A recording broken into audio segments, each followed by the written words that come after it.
All right, part 3, the final video of the vocal booth whisper room build. Don't forget to follow me on social media on Twitter at Botzen Design and now on Instagram, also at Botzen Design. My name is Eric Strebel. I'm an industrial designer. Welcome to my channel about product design and making. I hope that you like, enjoy, and become a subscriber. Make sure you give the video a thumbs up, and then you hit the bell again, so you get the little parentheses around it. That way you'll be notified every time I have a new video. Don't forget to check out the design and making merch just below the video on the shelf. T-shirts, hoodies, stickers, leggings, and phone cases. All right, we last left our project where we had done most of the interior acoustic foam installation, and I was just putting the unit back together to make sure that it fit well. We got a few more pieces of interior acoustic foam. This goes on the panels that go next to the doorway, just like everything else. 1/4-inch plywood construction with foam on the inside, carpet wrapped on the outside, and acoustic foam on the inside, held together with those toggle bolts that hold the top and the bottom together. Now, the door, we're gonna put a window in here. We're gonna do double paned window and have the frame all put together. And I'm using a sealant here. And originally I thought I'd use like a silicone. When I got to the store, I found this stuff that's specialized for windows, and I thought, what the heck, I'm going to use it here in my windows.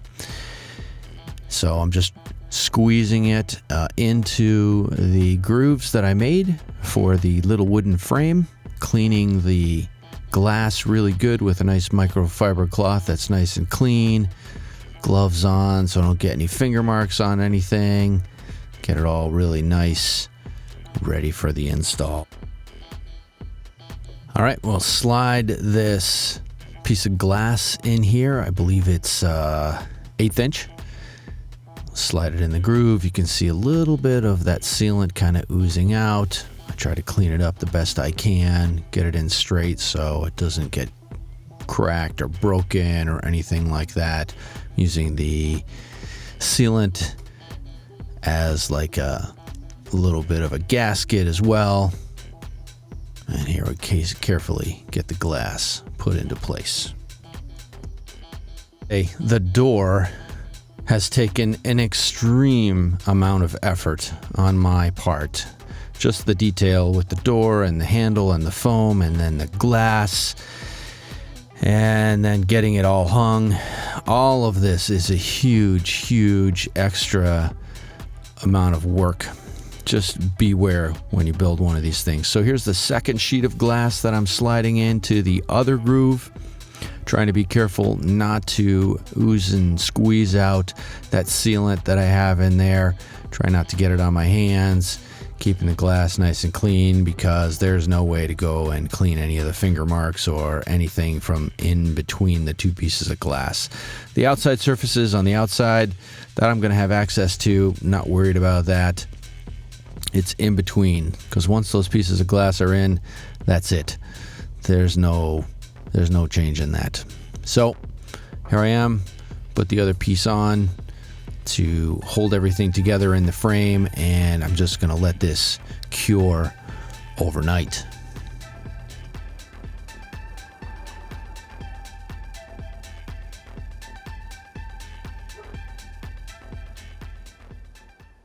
Okay, I was so saddened because whatever that shit was that I used to laminate the glass in caused the glass to fog up in between the two sheets. I'm devastated. So I just end up screwing the door together, and that's going to be a project to fix for another day. I've spent so much time on this door that I'm not messing with it anymore. I'm extremely frustrated at this point of the build. So normally I would have glued and bonded everything together, but I'm just like, there's no way. I need to move forward. I'm so behind on my other projects and I need to get this thing done. So this door ends up getting screwed together, kind of just the bare basics to function as a door because I'm so disheartened. At any rate, I'm putting the acoustic foam on the inside of the door here, laying it down really careful, and moving the project forward. I'm not exactly sure how I'm going to solve this and when it's going to get fixed, but it's not happening right now. So we'll just pat down the acoustic foam here, get this all stuck onto the door really well, and we'll trim up the foam so we can move forward. Trimming off the phone. I do want to say that I have been reading your comments for this build, and I certainly am no acoustic genius.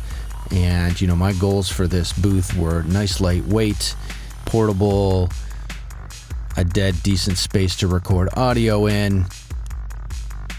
So I love hearing all of your comments. Many of you have talked about the mass of absorbing the sound, and I hear you. I think the one thing that I would do on this booth, or I'm going to do maybe in the future if I have time, somebody suggested some bass traps for the corners. I can totally see doing that, adding something in the future in the corner of this vocal booth to make it even more dead. I'm recording in it right now. It sounds pretty good. I'm very happy with the amount of work that I've put in, and the sound sounds pretty good, if not better than what I had before when I was still in the closet. And so I'm very happy. So keep those comments coming. Thank you very much for all of them. I really, really appreciate it. One of the things that I know that this booth needs that it doesn't have right now is ventilation. So if you have suggestions about what kind of a ventilation system, maybe a little package or a good fan, and how this is done so that you don't get any sound on the inside of the booth, I think this is going to be relatively straightforward to add, but it is not a easy thing to do, as I'm sure acoustically you need to dampen the fan.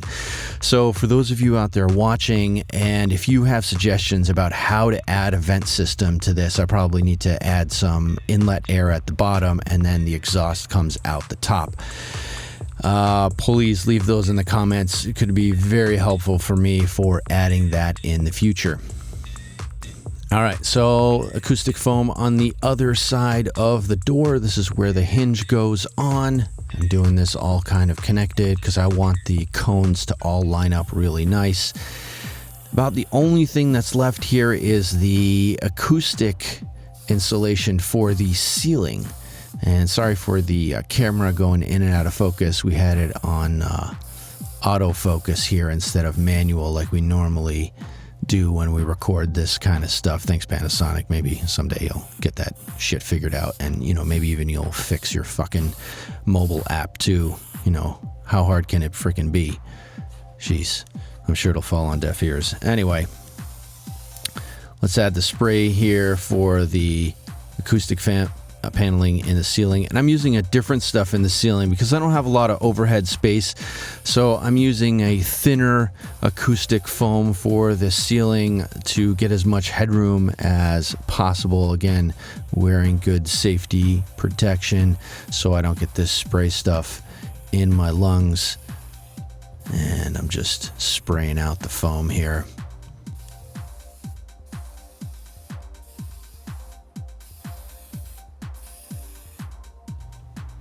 All right, let's trim out the area where the flat panel LED is located.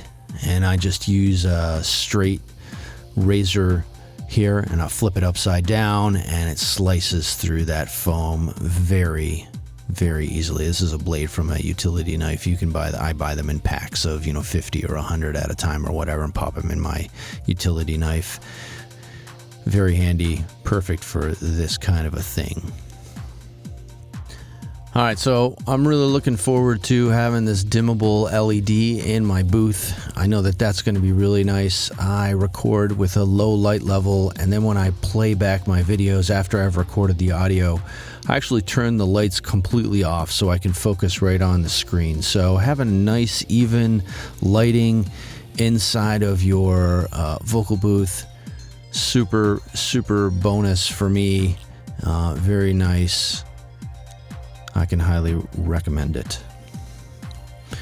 So we're going to trim the outside. So these need to be beveled at a 45 degree because I have all these cones on the inside of the acoustic insulation for the walls. So that ceiling piece needs to slot in there as well.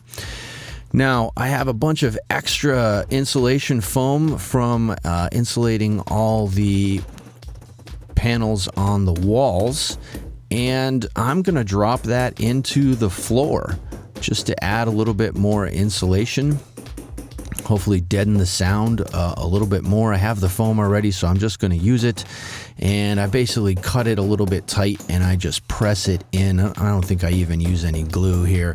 I'm just banging it in, making sure there's enough room for the casters to swivel around, and knocking that foam in to place. So let's put this bad boy together. We'll do a little time lapse here. You can see doesn't take long at all, not that difficult. Probably the hardest part is the ceiling. You'll also notice that little yellow connector right there. That is the low voltage cable for dimming the LCD or the LED light above my head. On the side of the booth, I've installed something to hold my laptop and the hard drive, so that stuff all stays outside of the booth, and I'm not getting any fan noise from my computer or from the hard drive. I'm going to mount up my microphone here in front of the screen, and this is what it looks like when I'm recording audio.